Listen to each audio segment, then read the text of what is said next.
Nós começamos sempre com muita informação para você. E olha, um mal súbito teria causado a morte de um motorista que caiu com o carro em um córrego. E preste atenção, segundo o INCOR, este tipo de mal mata cerca de 21 mil pessoas por ano aqui no Brasil. De acordo com o Corpo de Bombeiros, o mal súbito teria acontecido em um cruzamento em Diadema, na Grande São Paulo. Desgovernado, o carro derrubou a grade de proteção e caiu no córrego. O motorista foi encontrado morto. Já o passageiro foi socorrido consciente e passa bem. O corpo do condutor vai passar por uma necropsia para detectar o que causou a morte. Na semana passada, um jovem de 33 anos sofreu um infarto enquanto dirigia. O carro atropelou 5 pessoas que estavam numa calçada. No início do mês passado, um estudante de 17 anos morreu depois de sofrer um mal súbito durante uma aula de educação física em uma escola em Belo Horizonte. Ele chegou a ser socorrido, mas morreu no local. Em março, um outro jovem de 15 anos morreu ao sofrer uma parada cardíaca enquanto praticava musculação em uma academia de ginástica também em Belo Horizonte. De acordo com o INCOR, cerca de 21 mil pessoas morrem anualmente vítimas de mal súbitos no Brasil. O estresse do dia a dia, a má alimentação e a falta de exercícios físicos são alguns dos fatores que podem levar ao mal súbito. Um outro fato importante é a hereditariedade. Portanto, é importante que você sempre tenha um acompanhamento médico. E antigamente não se tinha tantas notícias de pessoas tão jovens, com 15 anos, como você acompanhou na reportagem, tendo problemas cardíacos. E segundo o que dizem os médicos, quanto mais jovem você é, mais forte é o impacto sofrido pelo coração. Um guarda civil que era proprietário de um mercadinho foi morto ao tentar impedir um assalto no estabelecimento. Os criminosos foram presos em flagrante. Acompanhe. O funcionário do mercado atende uma cliente no caixa quando os 2 suspeitos invadem a loja. Segundos depois, aparece o guarda municipal Luiz Rodrigues com a arma em punho. Por outro ângulo, dá para ver que um dos suspeitos se rende e deita no chão. O comparsa dele leva um soco e também se deita. O guarda agride o assaltante e, na sequência, acerta uma coronhada na cabeça do outro, que resolve reagir. Começa a briga. Luiz e o suspeito vão parar do lado de fora da loja. Enquanto isso, o outro criminoso volta, pega a arma e também sai. Na calçada, ele faz os disparos. Luiz tenta transformar o criminoso de camiseta verde em escudo, mas acaba atingido. O crime foi na Rua Lins, no Jardim Paulista, em Barueri, na Grande São Paulo. Os 2 suspeitos ficaram feridos e foram para o hospital. Depois de atendidos, eles foram presos. E eu chamo a sua atenção para essas imagens que nós vamos mostrar agora, porque câmeras de segurança registraram o momento em que um motociclista invadiu uma estação tubo de ônibus. O faxineiro está trabalhando tranquilamente, você vê, ó, limpando ali o piso, né? Na maior tranquilidade, de repente vem a moto, ele tenta escapar e aí ele não consegue frear a motocicleta e ele passa por cima da catraca, né? Ele voa, você olha, ele bate na catraca, voa, passa por cima e apesar desse susto, felizmente ninguém se machucou gravemente. Este caso aconteceu em Curitiba. E um segurança do metrô teria agredido uma pessoa que estaria dormindo dentro da estação. Uma testemunha registrou a ação com o celular. Veja. Quem afirma e pode comprovar o que aconteceu é essa testemunha, que prefere não ser identificada. O segurança se irritou, começou a bater nele, enforcou o cara, jogou o cara na parede, deu um tapa na cara dele. Aí fora que eu comecei a filmar. As imagens mostram um dos seguranças dando socos e empurrando a vítima. Os 2 começam a discutir. Um outro vigilante tenta apartar a briga. É nesse momento que o segurança envolvido na confusão nota que está sendo filmado e tenta impedir a gravação. O segurança que agrediu o menino, ele veio pra cima de mim, tentou ficar em cima de mim, me pressionando pra eu baixar o telefone, meter a mão no meu celular, querendo que eu abaixasse o telefone, que era pra eu não filmar. Segundo a testemunha, a vítima estava dormindo no banco da estação, aguardando a chegada do metrô, quando foi abordada e agredida pelos 2 homens. Foi aí que ele decidiu gravar a ação exagerada dos seguranças. Para a testemunha, que também trabalha na área de segurança, os homens foram covardes. Isso é um absurdo, no serviço público você ser agredido. Leva ele pra boa, não bate os moleques não. Leva ele pra boa. O metrô informou que os seguranças agiram a pedido de outros usuários e que o rapaz ocupava os assentos destinados aos passageiros. Ainda segundo a nota, ao ser acordado, o jovem se alterou e se recusou a sair. O estado de São Paulo bate recorde histórico de casos de dengue. Quase 500 mil de pessoas foram infectadas nos primeiros 7 meses deste ano. Na luta contra a doença, a preocupação das autoridades é concluir os testes da vacina o mais rápido possível.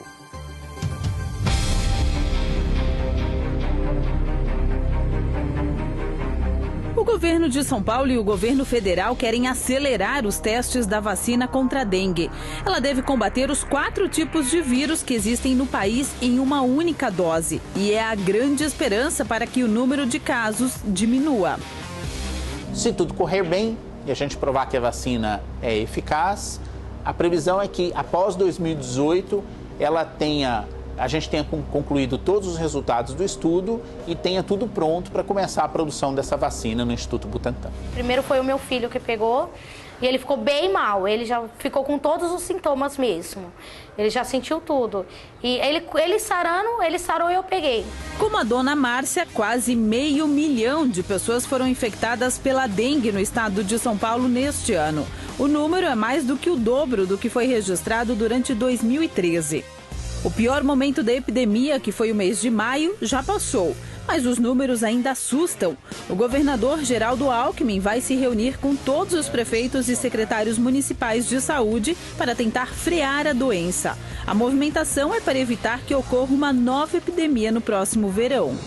Mas em todo o Brasil, o número de pessoas infectadas este ano também é alto. Chegou a 1.300.000. Esse é o segundo maior índice da história, perdendo apenas para 2013, quando 1.400.000 pessoas tiveram a doença. É bom lembrar que a doença está associada às altas temperaturas. O mosquito se reproduz em água limpa e parada. Comecei a sentir dores de cabeça e muita dor no corpo. Aí na segunda veio piorando mais e na terça eu tive no médico, aí ele fez os exames e diagnosticou que eu estava com dengue. No país, São Paulo é o estado com a segunda maior taxa de incidência de dengue no país, com 1.406 casos por 100 mil habitantes. Goiás é o primeiro, com 1.831 casos. Sinceramente, eu não desejo isso para ninguém, que é uma coisa que a gente sofre bastante, é um desespero danado. A crise hídrica pode ter contribuído para o aumento de casos da doença em São Paulo, porque as pessoas precisavam armazenar água em casa. A tendência é que os registros caiam até o final do ano, já que o tempo pode ficar mais seco e dificultar a reprodução dos mosquitos. 2015 está perdendo para 2013, só que nós ainda estamos em agosto, tem muito tempo ainda pela frente e provavelmente muitas outras pessoas, lamentavelmente, serão infectadas com a dengue. Continuamos ainda falando sobre saúde. O calor e o tempo seco aumentam em 30% a procura por atendimento médico em São Paulo. O levantamento é da Secretaria Estadual da Saúde. Pacientes procuram atendimento para amenizar os estragos causados pelo ar seco, que provoca ressecamento de mucosas do nariz, da garganta, tosse e infecções respiratórias. Os olhos ficam irritados, com coceiras ou conjuntivites alérgicas. O tempo seco impede a dispersão da poluição e baixa a umidade relativa do ar. Nos últimos dias, o índice tem se mantido em 30%, que é considerado estado de atenção, segundo a OMS, a Organização Mundial da Saúde. O recomendável é em torno de 60%, o dobro do que vivemos hoje. O pior é que não há previsão de chuva para os próximos 15 dias. E vamos conversar agora com o meteorologista Williams Bini, da Somar Meteorologia. Williams, bom dia para você. É isso mesmo? Quer dizer, nos próximos 15 dias vamos continuar sofrendo aqui na capital de São Paulo e na Grande São Paulo com esse clima seco? Não existe a previsão de chuva mesmo? Olá, muito bom dia, César. Na verdade, esse acompanhamento é feito diariamente, a expectativa realmente é saber quando retornam as condições de chuva, até porque este inverno tem sido de temperaturas acima da média, baixos índices de umidade. As previsões indicam, César, que a partir da semana que vem, entre quinta e sexta-feira, devemos ter algumas instabilidades, provocando algumas chuvas muito fracas. Então, pelo menos aí mais 7 a 10 dias de tempo seco aqui na cidade de São Paulo, não na cidade, né? Em todo o estado de São Paulo, região sudeste, região centro-oeste, interior do nordeste, com essa condição de tempo extremamente seco. Lembrando, o inverno é caracterizado por essa condição de tempo seco, mas este inverno em particular estamos tendo temperaturas acima da média e esse bloqueio se estendendo um pouco mais do que seria normal para a época. César? Bom, e na verdade, Eunice, nós não temos mais as épocas, né, as estações medidas no calendário, porque a gente não pode dizer que a partir do dia 22 ou 23 de setembro, se não me falha a memória, teremos o início oficial da primavera e que com isso tenhamos a mudança climática. Isso nem sempre acontece, não é verdade? É verdade, você falou bem, a primavera começa no final de setembro, mas isso não significa já uma mudança de padrões climáticos. Estamos esperando que o início da estação chuvosa tenha início entre o final de setembro e decorrer de outubro. Até lá, devemos continuar com essa condição de tempo seco, algumas chuvas isoladas a partir de setembro, mas o mais importante, essas chuvas que devem começar a vir a partir do final do mês, decorrer de setembro, devem ser, por enquanto, chuvas fracas, que não devem ser suficientes para reverter a situação crítica dos reservatórios, não só de São Paulo, como de grande parte do interior do país. César.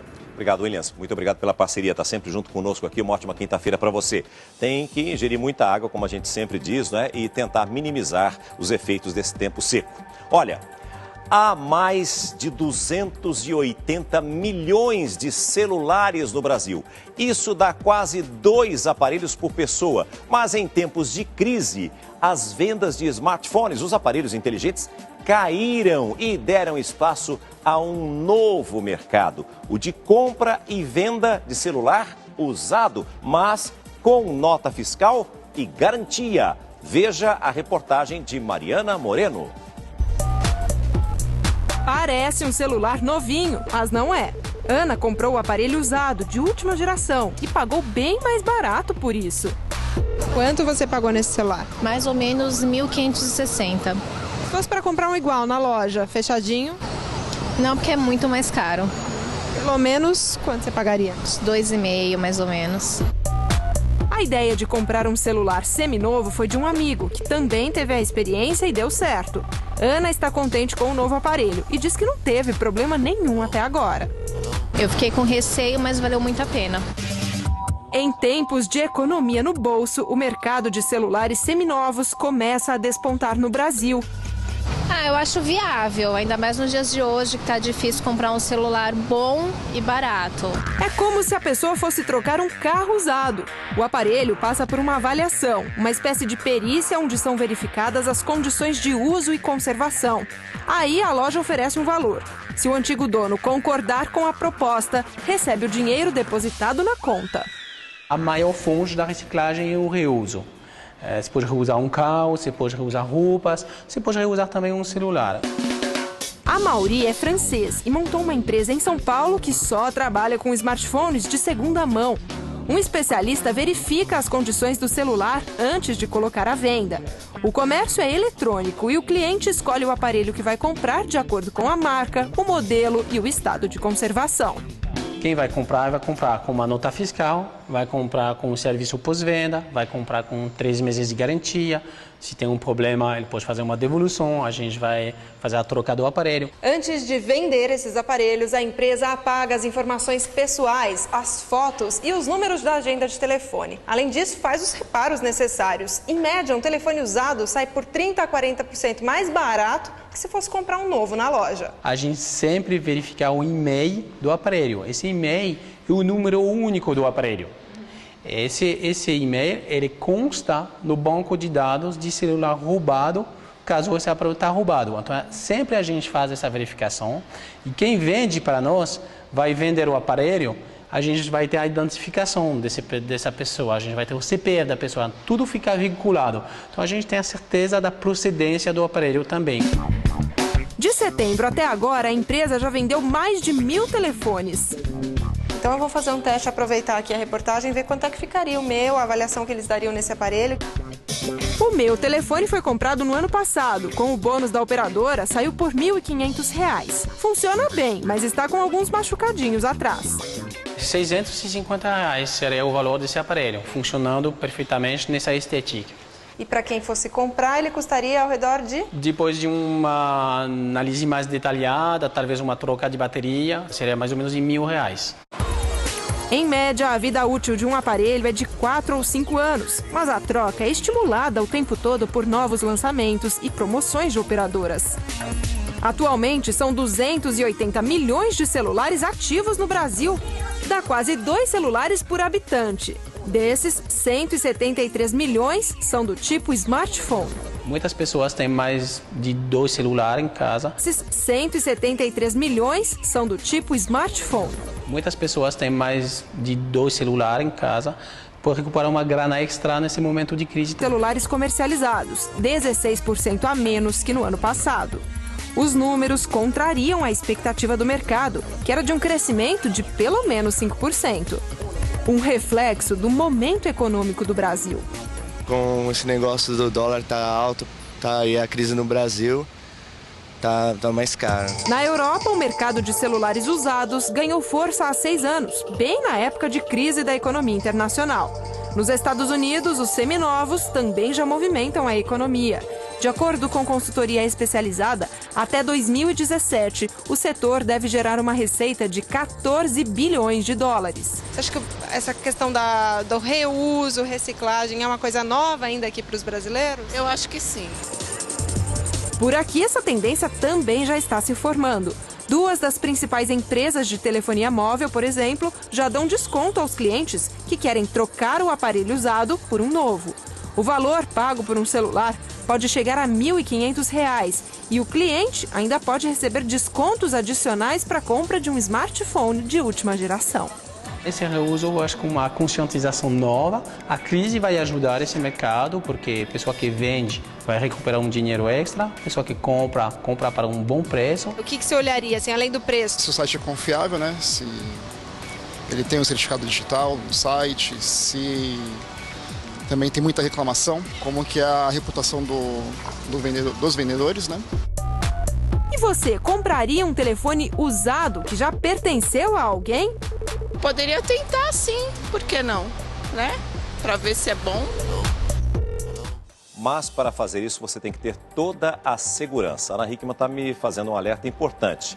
Procure sempre saber se essa empresa que te vende o telefone usado tem CNPJ, né, se está ativo, se tem nota fiscal realmente. Por isso é importante a loja física, que você veja a loja, o endereço da loja, conheça as pessoas, né? Ou que você tente comprar de um próprio familiar ou de um colega de trabalho. Mas pela internet é sempre muito difícil, porque ela oferece muitas vezes vantagens e aquele velho ditado, muitas vezes, ou na maioria das vezes, o barato sai caro. Por falar nisso, uma modelo foi presa suspeita de estelionato. A loira, conhecida como Barbie, vendia produtos pela internet e não entregava. Calcula-se que cerca de 1.000 pessoas em todo o país tenham sido vítimas do crime. Acompanhe. Linda, jovem, loira e golpista. As fotografias glamourosas foram trocadas por essas, tiradas na delegacia. A modelo Bruna Menezes de Castro, de 25 anos, foi presa pela Polícia Civil quando saía de casa, em um bairro nobre de Goiânia. Você está presa, viu? A jovem se apresentava como Bruninha nas redes sociais. Ela tinha um perfil no Instagram, onde oferecia produtos como maquiagens, bolsas e eletrônicos. As pessoas compravam, mas não recebiam. A polícia acredita que Bruna estava se preparando para mudar para os Estados Unidos, mas o advogado nega. De forma alguma, nunca teve. Mesmo porque ela tem cidadania italiana. E eventualmente seria Europa um destino, mas ela não tem não teve qualquer tipo de intenção de se ausentar. Um perfil no Instagram foi feito por vítimas da golpista. Tem mais de 1.000 membros. Nas conversas, Bruna não demonstrava medo em ser pega. Pelo contrário, ria da cara das vítimas. Este estudante também caiu no golpe. Ele conheceu a jovem em uma festa e decidiu comprar um celular. Eu fui vendo o trabalho dela como modelo e também as coisas que ela fazia. E daí ela postou uma foto com um celular novo. Aí eu perguntei pra ela onde que ela tinha comprado, porque até então eu queria comprar o meu. Ele chegou a pagar R$300 adiantado, até que percebeu que tinha caído no golpe. Depositei numa conta, provavelmente acho que laranja, porque era uma conta do tio dela que ela tava falando, né, desse tio. E ela começou a me enrolar, e o tio dela nunca chegava aqui no Brasil e sempre tinha algum problema para ele chegar aqui. Até agora, 20 vítimas procuraram a delegacia, mas a polícia suspeita que a jovem tenha dado golpe em mais de 1.000 pessoas em todo o país. Bruna já era procurada pela Polícia Civil do Rio de Janeiro. Lá, ela aplicou um golpe no ex-namorado. Bruna fingiu que tinha câncer para tirar dinheiro do jovem carioca. Nós fomos até Goiânia, encontramos com familiares dela e aí tive a confirmação de que ela não estava doente e de que eu tinha sido vítima de um estelionato. No total foram mais de R$15 mil enviados a ela, a maioria depositada numa conta poupança em nome dela mesmo. Era usando a beleza que a jovem conseguia dinheiro das vítimas e mantinha um padrão de vida que ela não tinha. Olha, ela inventava diversas desculpas, né? Câncer, o pai estava doente, morria esse, morria aquele e tudo mais. O delegado Eduardo Prado, que é responsável pela investigação e prisão da modelo fotográfica Bruna de Castro, está na Record em Goiânia com o nosso apresentador do Bom Dia Goiás, Alisson Lima. Ô Alisson, como é que a polícia de Goiás conseguiu chegar até ela? Como é que essas informações chegaram até a Polícia Civil para que a polícia... Porque muitas vezes a gente tem denúncias aqui de crimes pela internet que a polícia não consegue chegar no criminoso, né? Como é que a polícia conseguiu isso? Bom dia para você. Olá César, bom dia família Hoje em Dia e todo o Brasil. Através dos rastros e das pistas que ela deixou pelas redes sociais, a Bruna de Castro Menezes foi presa ontem em Goiânia e o delegado que investigou o caso, Dr. Eduardo Prado, que é o chefe da Delegacia do Consumidor aqui da capital, que investiga também alguns crimes virtuais, está ao meu lado aqui nos estúdios da Record Goiás, na sede da Record Goiás aqui em Goiânia, e tem mais informações pra gente. Delegado, foi a partir disso então, desse ponto em que ela começou a deixar as suas vítimas fragilizadas pelas redes sociais, que a polícia chegou nela?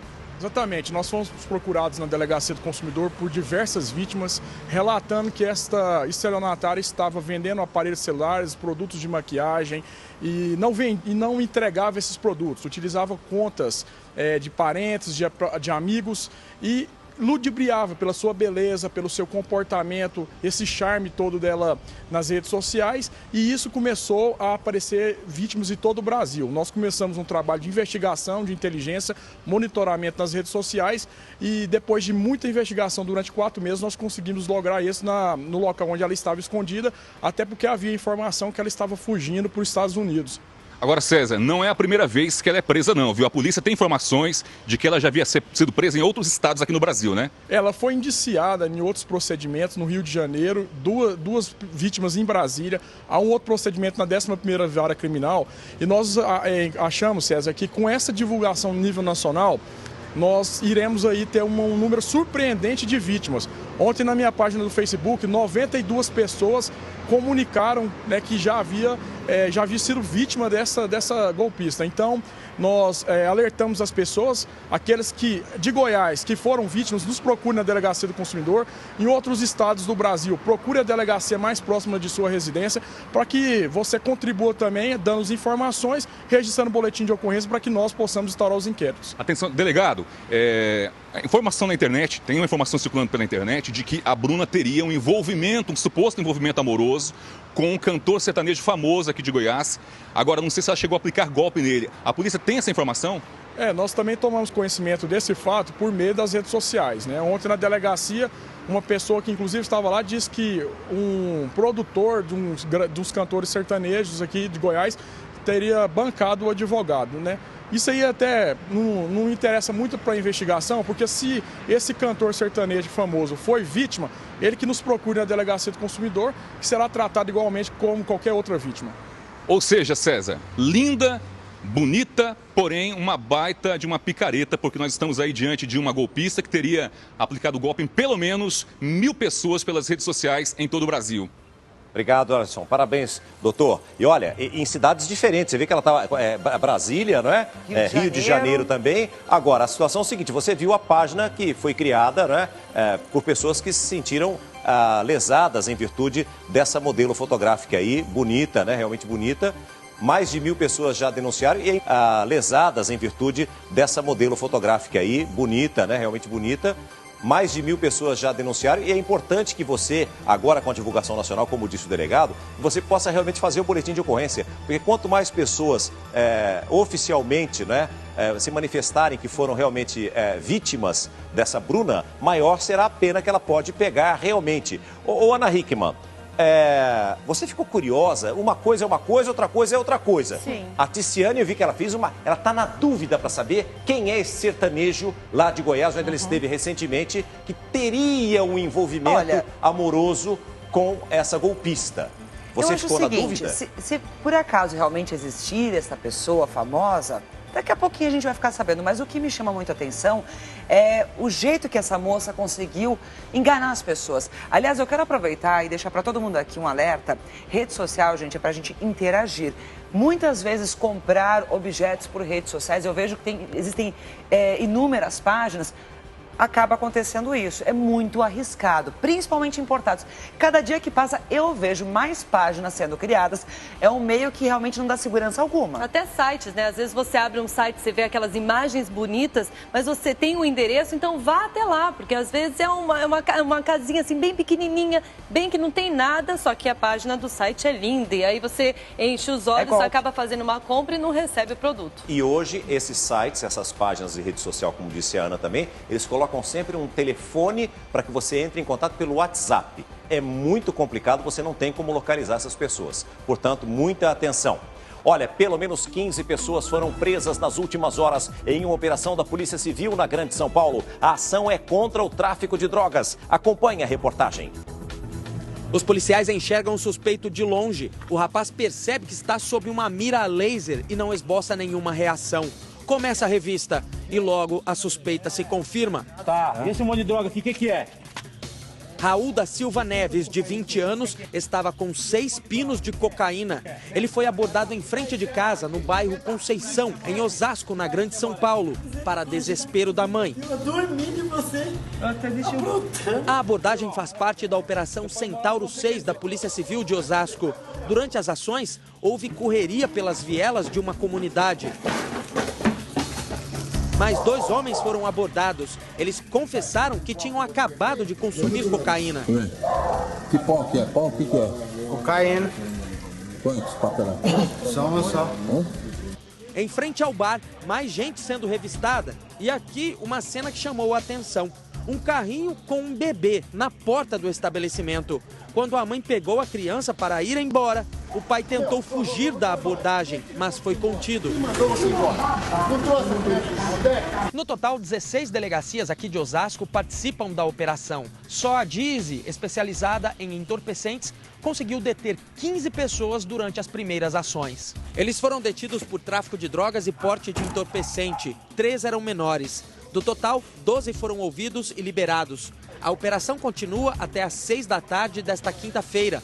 Além dos flagrantes, a polícia também irá cumprir mandados judiciais. Olha, a Justiça concedeu habeas corpus ao ex-policial José Laureano de Assis Filho, o Zezé, suspeito de envolvimento no sumiço de Elisa Samúdio. Vamos até Belo Horizonte conversar com a repórter Raquel Rocha. Ô Raquel, explica pra gente essa situação. O Zezé não estava foragido, afinal, ele está preso e o habeas corpus deu liberdade para ele ou ele já ganhou essa liberdade antes de ser preso? Bom dia para você. Oi, César, bom dia para você. Na verdade, o José Laureano Assis, o Zezé, era considerado foragido desde o dia 10 de julho. Mas agora, como a Justiça decidiu acatar o pedido da defesa para reverter a prisão preventiva, ele vai responder ao processo em liberdade. Então, agora sim, ele vai continuar em liberdade. Segundo informações do relator do habeas corpus, as testemunhas, nem atrapalhando as investigações para ficar preso, mas algumas medidas cautelares cautelares foram aplicadas. Ele precisará se apresentar em juízo todas as vezes que for para ficar preso, mas algumas medidas cautelares foram aplicadas. Ele precisará se apresentar em juízo todas as vezes que for acionado, não poderá deixar a cidade sem autorização prévia da Justiça e nem poderá sair de casa a partir das 7 da noite. Voltamos ao estúdio do Hoje em Dia. Obrigado pelas informações, uma ótima quinta-feira para você e para todos os nossos amigos aí das Minas Gerais. E olha, depois de cumprir 10 meses de prisão por homicídio, o ex-atleta paraolímpico Oscar Pistorius vai deixar a cadeia. O ex-atleta, que está preso em Pretória, na África do Sul, deverá deixar a prisão no próximo dia 21 por bom comportamento. Ele foi condenado a 5 anos de prisão por ter assassinado involuntariamente a namorada Riva Steenkamp. Apesar da decisão, a juíza do caso aceitou que os magistrados da Suprema Corte de Apelação analisem a decisão para avaliar se a lei foi aplicada corretamente ou não. Caso eles julguem que o crime foi premeditado, o ex-atleta poderá ser condenado a 15 anos de prisão. E hoje completa 1 ano da morte do candidato à presidência da República, Eduardo Campos. Ele e outras 6 pessoas perderam a vida na queda de um avião no litoral paulista. As causas do acidente até hoje ainda não foram esclarecidas. De Pernambuco, a viúva, os 5 filhos e a mãe de Eduardo Campos estiveram presentes. Em Pernambuco, a semana também foi marcada por mais homenagens. 1 ano depois da queda do jatinho com Campos, o Centro Nacional de Investigação e Prevenção de Acidentes Aeronáuticos, o CENIPA, ainda analisa o que aconteceu. A principal suspeita é que os pilotos perderam o senso de direção no momento do pouso na base aérea de Santos, no litoral de São Paulo. Por causa dos ventos, eles tiveram que arremeter. A aeronave caiu pouco depois. Ainda de acordo com o CENIPA, as causas só serão apontadas no relatório final, mas ainda não existe um prazo para que ele seja divulgado e esclareça o que aconteceu bem aqui.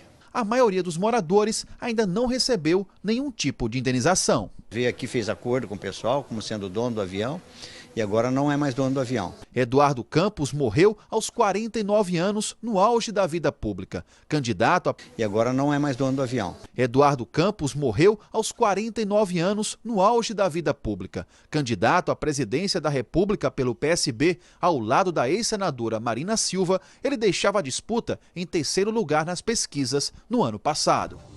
Funcionários e clientes ficaram no meio do fogo cruzado durante uma tentativa de assalto a uma casa lotérica. A confusão foi registrada por câmeras de segurança. As imagens mostram o momento em que os assaltantes chegam de moto e entram na lotérica. Enquanto a primeira vítima é rendida, o outro criminoso vai até o guichê. Os bandidos não percebem, mas a polícia se aproxima. De repente, começa uma troca de tiro entre policiais e bandidos. Um dos suspeitos é baleado. O outro, com medo de morrer, se entrega. Apesar do susto, nenhum funcionário ou cliente ficou ferido, mas é um absurdo que cenas como essa se repitam em nosso país. Este caso aconteceu em Salvador, no país e até mesmo do exterior. O grupo especializado em furtos foi preso no aeroporto de Congonhas, na zona sul de São Paulo. Eles também roubavam lojas dentro dos terminais aéreos. Um chileno de 65 anos, apontado como líder do grupo, e 2 outras chilenas agiam nos aeroportos de Congonhas e de Cumbica, em Guarulhos, na Grande São Paulo. Neste vídeo dá para ver como o grupo agia. No aeroporto de Cumbica, um dos integrantes da quadrilha se aproxima do check-in. Ele pega a bolsa da vítima em cima do carrinho e sai apressado. Depois, antes da quadrilha, se aproxima do check-in. Ele pega a bolsa da vítima em cima do carrinho e sai apressado. Depois, a quadrilha confere o que havia na bolsa furtada. Os criminosos voltam a agir no aeroporto de Congonhas. Segundo a polícia, esse homem de boné é outro integrante da quadrilha que está sendo procurado. Ele dá cobertura ao colega que furta a mala do passageiro. Os suspeitos eram investigados há 2 semanas. As 2 mulheres foram flagradas com um veículo usado nos crimes, com várias peças de roupas furtadas, que ainda estavam com os alarmes. A dupla confessou os furtos e denunciou o líder da quadrilha. O homem confessou o crime e disse que também atua em aeroportos do mundo inteiro. Ele já foi preso na Ásia, em 11 países da Europa e 2 vezes no Brasil. O suspeito era procurado pela Polícia Federal no Rio de Janeiro. O líder da quadrilha agia no Brasil há 3 anos. Ele disse que as leis são mais brandas por aqui. Nas 2 vezes em que foi preso, ele saiu da cadeia depois de 3 semanas. Por que Brasil? Porque o Brasil me gusta, é gente buena, alegre. Segundo a Polícia Civil, de julho de 2014 a julho deste ano, 30 quadrilhas de estrangeiros foram presas nos aeroportos no estado de São Paulo. Sempre ficar com a sua visão atenta no seu carrinho, atenta às suas bagagens.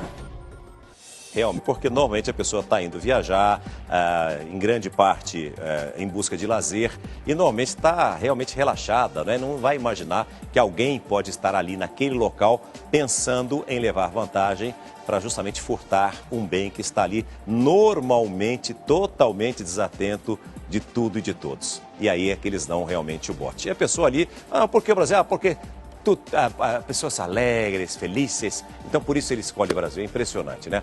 Olha, tem uma decisão que certamente vai gerar muita discussão, porque o Supremo Tribunal Federal começa a decidir hoje à tarde se o porte de drogas para consumo pessoal deve continuar sendo crime no Brasil ou deve ser liberado. Os ministros discutem se, em vez de um policial, é um juiz quem deve avaliar se a pessoa é usuário ou traficante. Veja. O julgamento no Supremo... Se a pessoa é usuário ou traficante. Veja.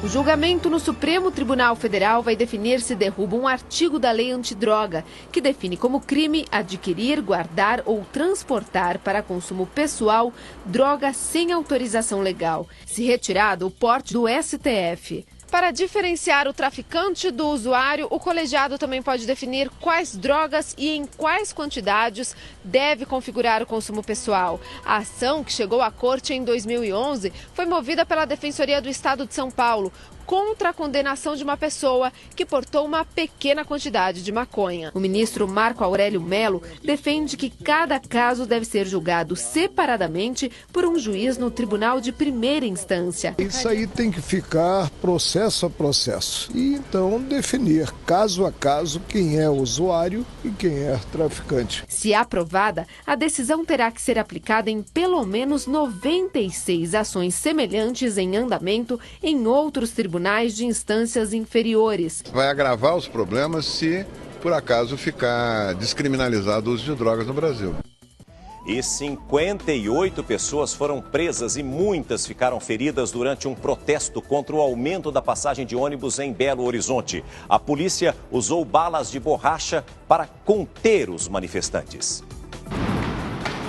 Tiros de borracha e bombas de efeito moral foram disparados pelos militares do batalhão de choque da Polícia Militar na direção dos manifestantes, que protestavam contra o aumento da passagem de ônibus de R$ 3,10 para R$ 3,40.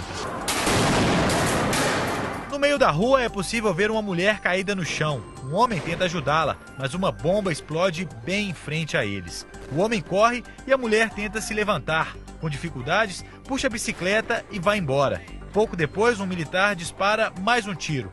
Aqui foi ou estilhaço da bomba ou um tiro de borracha. As cápsulas das munições usadas pela PM ficaram espalhadas pelo chão. Várias pessoas foram atingidas pelas balas de borracha. Este estudante, que prefere não mostrar o rosto, mostra as marcas dos 3 tiros que o atingiram. A polícia gratuitamente chegou dando tiro de borracha em todo mundo. O comandante do batalhão de choque da Polícia Militar diz que a agressão partiu dos manifestantes e, inclusive, ele foi atingido por uma pedra. Até então, nós não tínhamos usado a força. Eles mesmos começaram a nos atacar. O confronto entre a Polícia Militar e os manifestantes aconteceu neste ponto. Após os disparos, as pessoas correram em direções opostas e tentaram se abrigar em lojas, restaurantes e até em hotéis, como aquele ali. Ao todo, 58 pessoas foram presas e levadas para a delegacia nestes 2 ônibus. Eles vão responder por invasão de propriedade privada e dano. Os 2 adolescentes detidos foram levados para o juizado da infância.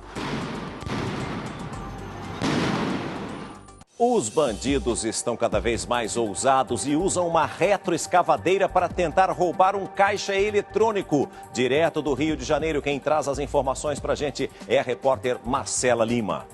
Criminosos usaram uma retroescavadeira para tentar roubar um caixa eletrônico em Duque de Caxias, na Baixada Fluminense. O ataque aconteceu nesta madrugada.